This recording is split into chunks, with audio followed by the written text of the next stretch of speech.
Hi and welcome to the Speed Addiction. So what do we have here? An electric car. Tesla Model 3 Performance, dual motor obviously. It was inevitable that an electric car would be on this channel. We're in California and these cars are everywhere.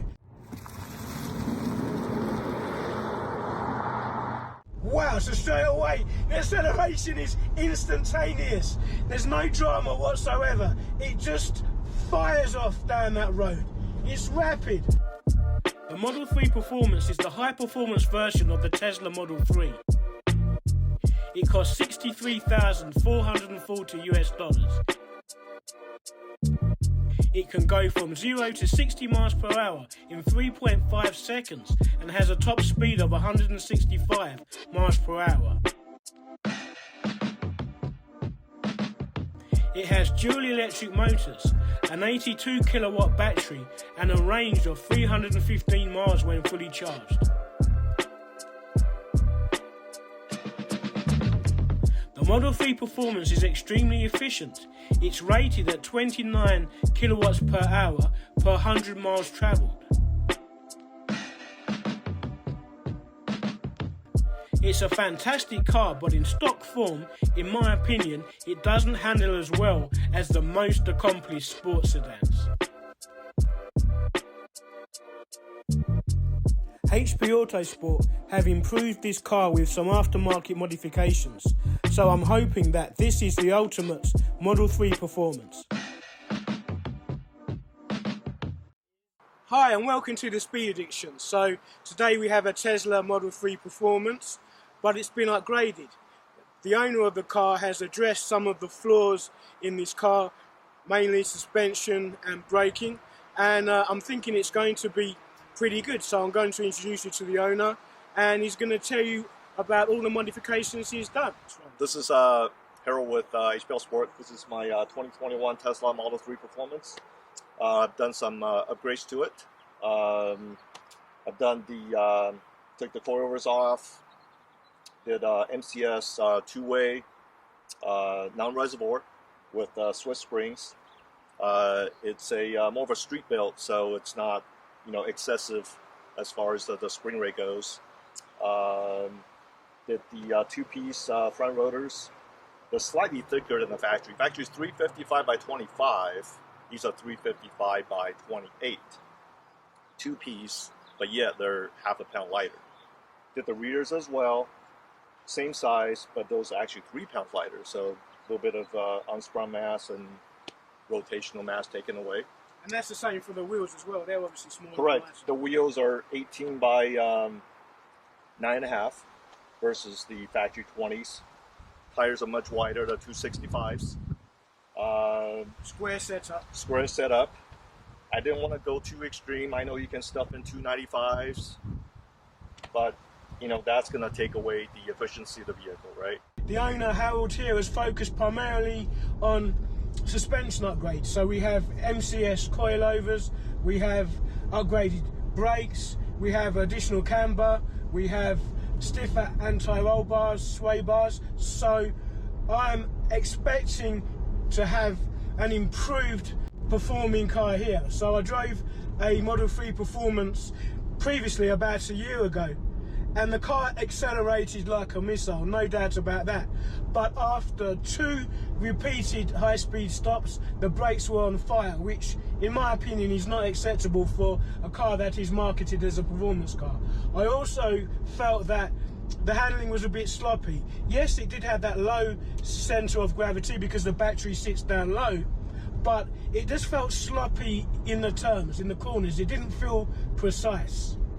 So I'm hoping that these modifications have improved the car and transformed it into a car that has the handling to match its explosive performance.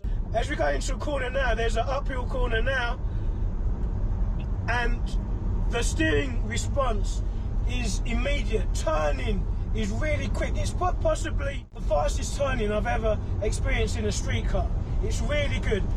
Suspension feels planted. Brakes are very good as well, and you can definitely lean into these corners.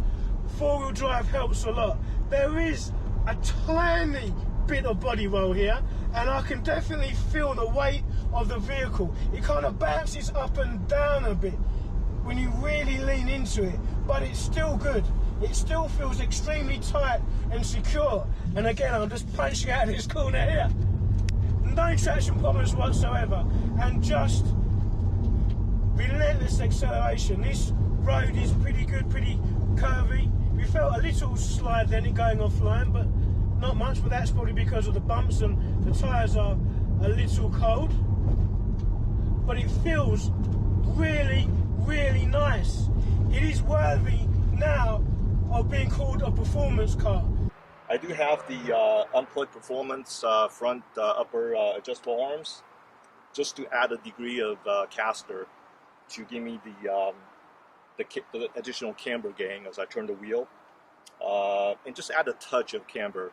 By lowering the car 1 inch, I gain about a degree of camber, and with the control arms, I added just another half degree, so I'm like about negative 1.5, zero the toe on the front. The rear, I pretty much stuck with the factory setting. It's at just shy of two negative after lowering the car just a tiny bit. On the rear, I just have the Unplugged Performance traction arms. There's no, I mean, everybody wants all these adjustable arms and whatnot. I only put on the car what the car needs. This low center of gravity does take a bit of getting used to. I mean, it definitely helps with turning, but it feels like it wallows a little bit. That being said, it's not taking anything away from the cornering speeds. It's just the sensation of how it corners takes some getting used to. But it feels nice. It's coping with the undulations of the road. This road is pretty bumpy. It's been scarred by the continuous snow and ice in the winter and the abuse of the sun in the summers. But the car is coping with it, and performance here is it's a lot actually. And because you don't have the engine noise, sometimes you don't really get a full understanding of how fast you're coming up to the corners. But again, we go into the corner here, we just tip it in.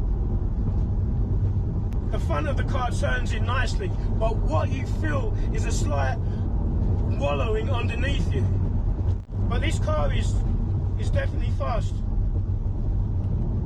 I do have a Mountain Pass Performance master cylinder brace. Basically, just reduces the firewall flex when you're applying the brakes hard. How Elon should have done it when it came out. That's right, yeah. Slightly wider tires, but not take away efficiency. Enough spring rates at 4 corners to reduce the dive, the squat, and the pitch of the vehicle. Slightly lower center of gravity as well. I only lowered the car maybe 7/8 of an inch in the front and ½ inch in the rear. Corner balanced it. As you guys know, the battery's at the very bottom of the vehicle, so you don't want to take a hit there. So just a minimum lowering just to get the center of gravity down a bit lower. And the suspension, these MCS coilovers, two-way adjustable coilovers, are doing an excellent job in controlling the motion. This is a fine handling car, and if you're a Model 3 owner, I definitely recommend these upgrades. You can really punch out of these corners.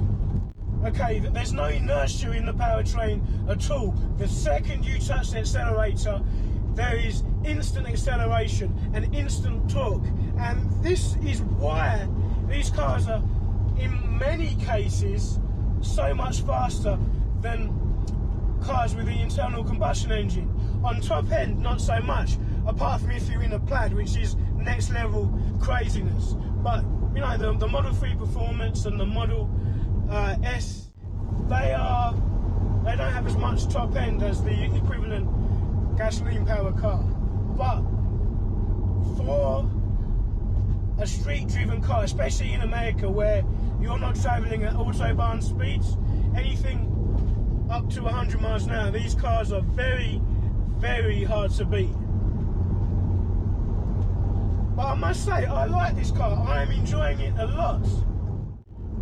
So yes, if you have a Model 3 Performance, please contact HP Autosport in Santa Barbara, and they will give you a fantastic handling car. And guys, first electric car on this channel.